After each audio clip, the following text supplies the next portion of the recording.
2 years ago, this channel was created to bring you the best shmup action on the planet. Shmups from all generations of gaming, blasting across your TV screens in glorious Technicolor. But as the saying goes, life got in the way. The channel lumbered for years in obscurity while the SHMUP Master patiently planned his return. Well, my friends, that time has come, and it is now!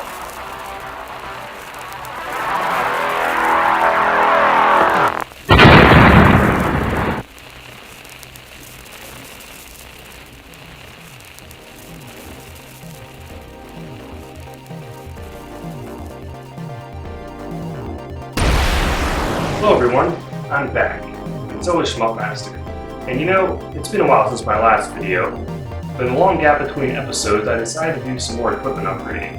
I got a new 60 frames per second capture card, the Extreme Cap U3 by Aggro, and also a FrameMeister upscaler unit, so that I can deliver the absolute best quality footage possible using original hardware. But now on to business. And since it's been so long since my last video, I figured I would fill you guys in on what I've been doing during my hiatus, which of course involves beating shmups on the hardest difficulty without dying, or at least trying to.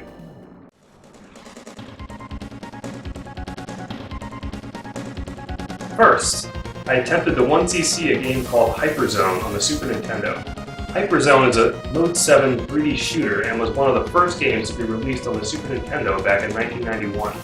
It's an impressive looking game and a lot of fun to play through. One of the standout elements is the fact that the game rewards you for your skills. If you play good enough, it's possible to get a new, more powerful ship on every level as you progress through the game. That was always a motivating factor for me while attempting my run. Unfortunately though, Hyperzone is murder on your thumbs, mainly because there is no auto-fire option. So after a week or two of practice, I decided to shelve it and move on. I'll probably attempt it again though and not do this in the future because I think it's probably a game that's worth showcasing. The next game is one that needs no introduction, the amazing Life Force on the NES, one of the best shooters of the 8-bit era. Not to mention that along with Contra, it helps popularize the infamous Konami code.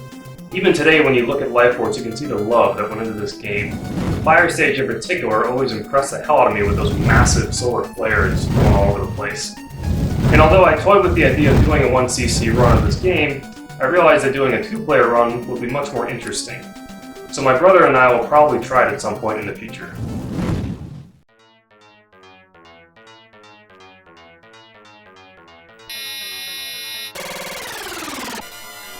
The third game I tried was Forgotten Worlds on the Sega Genesis. Forgotten Worlds was an arcade port from Capcom and one of the earliest releases on the console. I feel it stands out for its 2-player mode as well as the ability to collect money and upgrade your weapons and armor as you progress through the game. There are a couple of epic boss fights and a decent amount of content to give the game quite a bit of replay value. Oh yeah, and my brother and I did manage to complete a 1cc run of this game, so you will see that at some point on the channel.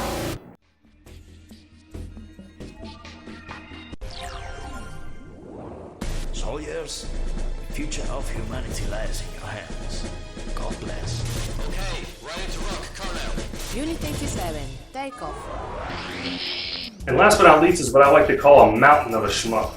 Or to be more exact, a game called Dora. I call it a mountain because it is a massive game.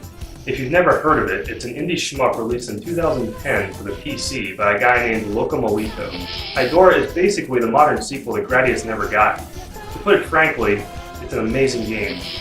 It has ship upgrades, ranking paths, epic fleet battles, huge bosses, basically everything you could ever want in a retro-style 2D shmup. I highly recommend it, although the reason I didn't finish it was because the game is just so incredibly huge and took forever to get through. But I may go back to it at some point. Alright, that leaves us with the Technosoft Masterpiece you've all been waiting for, which is of course the Genesis Mega Drive exclusive Thunder Force 4. So why did I end up choosing Thunder Force 4 over all those other games? Well, in the end I realized that doing Thunder Force 4 made sense because it's not only the sequel to the game in my last video, Thunder Force 3, but also one of the greatest 16-bit shmups of all time, not to mention one of the hardest. So, let's get to it.